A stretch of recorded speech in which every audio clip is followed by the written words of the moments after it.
జీతాలు ఇవ్వలేదని ఇక్కడికి వచ్చిన కార్మికులందరికీ కూడా సిఐటి తరఫున ధన్యవాదాలు తెలియజేస్తున్నాం. అలాగే నిన్న ఒక జోన్లో ధర్నా పెట్టాం, జీతాలు ఇవ్వలేదని. పెడితే మేనేజ్మెంట్ చెప్తుంది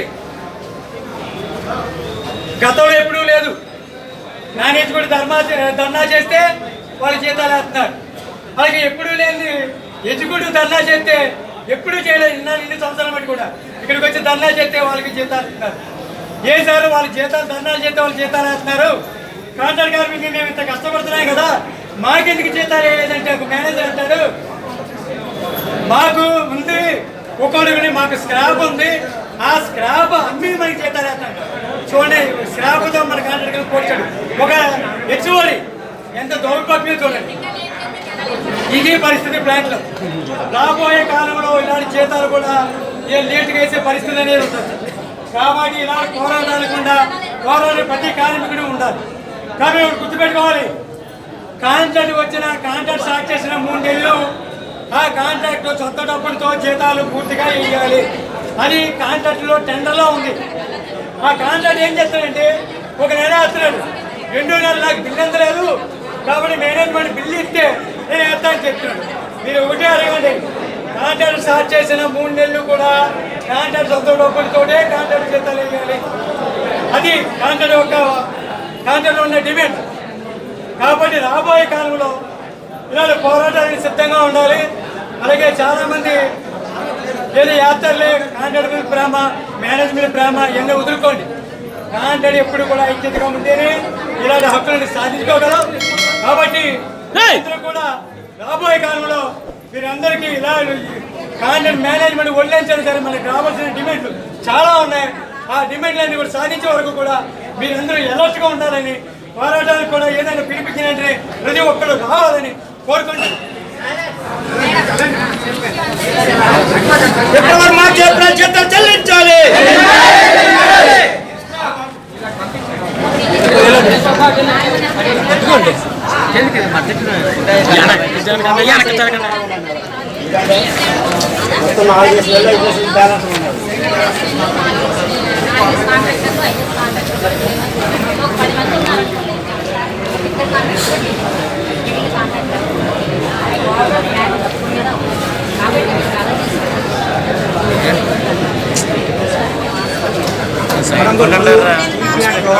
కాంట్రాక్ట్ కార్మికులకి వ్యాధి పరిస్థితి ఎలా ఉందనేసి ఫిబ్రవరి, మార్చి, ఏప్రిల్ నడిచింది. మే 1 కూడా మీటింగ్ పేమెంట్ లేకుండా ఇప్పటికీ మళ్ళీ ప్రయత్నం చేసి జీతాలు కూడా ఇప్పించడం జరిగింది. వాళ్ళ దగ్గర బిల్లులు ఏమంటున్నారంటే మాకు జిఎస్టీ కట్టుకోలేదు, పిఎఫ్లు కట్టలేదు, నెక్స్ట్ చూస్తాము అని టైంలో మాట్లాడుతున్నాం. ఇప్పుడే టెక్నో సాఫ్ట్వేర్ అడిగితే ఇప్పుడు 2 నెలలు పేమెంట్ చేశాడండి. అలాగే బ్యాటరీ 3 and 4 పుస్తకాల కంపెనీ కూడా పేమెంట్ చేశాడు. అంటే చాలా మంది క్లియర్ చేశారు. నాకే తెలుసు మొన్న నిన్న స్లోగా పేమెంట్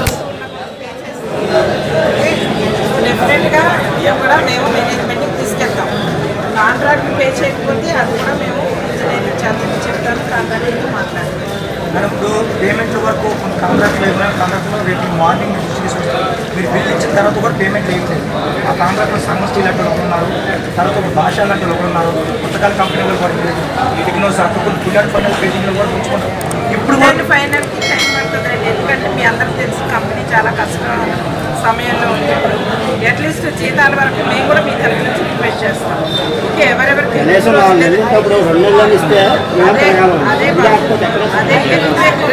ఆల్రెడీ మేనేజ్మెంట్ 6 నెలలు పే చేసింది. కొంతమందికి నిన్న మొన్న పే చేసింది. అదే చెప్పాను, నేను పే చేస్తే కూడా కాంట్రాక్ట్ పే చేయలేదంటే అంటున్నారు. సో ఎవరికి ఇస్తుందో ఇస్తే మేము కూడా ఫాలో చేస్తాం.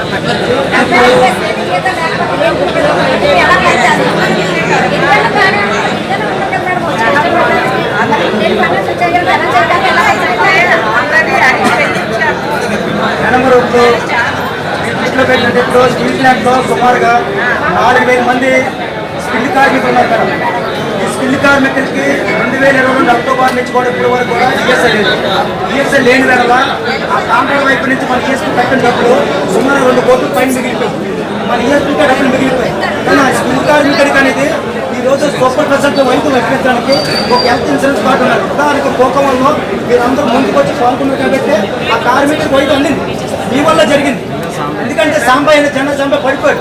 ఇప్పుడు దానికి తోడు సిమిస్టర్ కూడా ఈ ఏప్రిల్ నుంచి 21 రీచ్ అయిపోవడం వల్ల అది కూడా ఈఎస్ఐ అయిపోతుంది. ఇప్పుడు కాంట్రాక్ట్ కార్మికులు మేము ఫ్యామిలీ కూడా పనిచేస్తున్నాం. ఈ జీతం తీసుకెళ్ళి ఫ్యామిలీ పోషించాలి. కానీ ఈ ఫ్యామిలీ పోషించేటప్పుడు మేము ఏమైనా ఇక్కడ ఎక్స్పైర్ అయిపోతే నా ఫ్యామిలీ దేని మీద డిపెండ్ అయిపోతారు. కొంచెం దానికి ఇన్సూరెన్స్ ద్వారా మీరు మాకు ఏమైనా హెల్ప్ చేస్తే మాకు ఏమైనా సూపర్ స్పెషల్ హాస్పిటల్ తెప్పిస్తే మేము ఎక్కడికి వైద్యం పెంచుకుంటాం.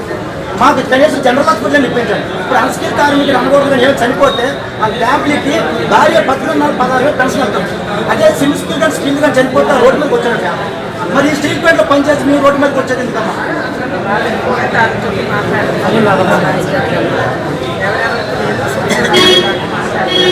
ఎంత మంచి ఆలోచించుకోవచ్చు.